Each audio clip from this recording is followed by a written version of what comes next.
झालीच पाहिजे. राजेखान जमादारला अटक झालीच पाहिजे. गुंडा राजेखान जमादारला अटक झालीच पाहिजे. पत्रकारांच्यावर हल्ला करण्यात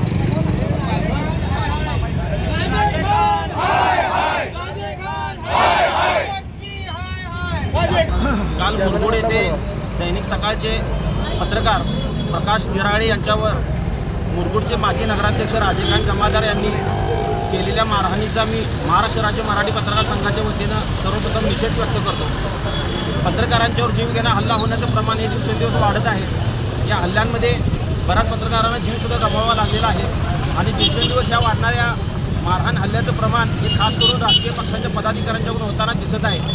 आणि राजकीय नेते जर या पदाधिकाऱ्यांना पायबंद घालणार नसतील तर पत्रकारांना याबाबत विचार करावा लागेल. आज कोल्हापूर शहरामध्ये, कोल्हापूर जिल्ह्यामध्ये छत्रपती राजर्षी शाहूंच्या नगरीमध्ये जर असा प्रकार होत असेल की एखाद्या पत्रकाराला बातमी लावली म्हणून त्याचं फोटशूट देऊन त्याला लाथाबुक्क्यांनी मारहाण करणं हे शोभणारं नाही आहे कोल्हापूर जिल्ह्याच्या अस्मितेला.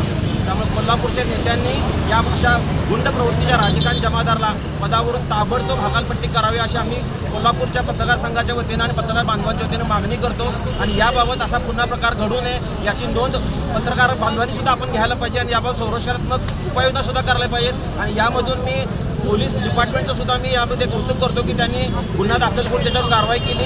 आणि जर दिवसेंदिवस असे प्रकार व्हायला लागले तर मी पोलीस अधीक्षकांना आवाहन करतो की आम्हाला पत्रकार बांधवांना तुम्हाला बंदुकीचे लायसन्स द्यावे लागतील साहेब, कारण आम्हाला पण आमची कुटुंब आहेत, आम्हाला पण आमचा जीव आहे. तर या ठिकाणी आम्ही निषेध व्यक्त करतो. राजेखान जमादार यांची हकालपट्टी करण्याची आम्ही मागणी कोल्हापूर जिल्ह्यातल्या शिंदे गटाच्या शिवसेनेच्या पदाधिकाऱ्यांच्याकडे आम्ही करणार आहोत. धन्यवाद.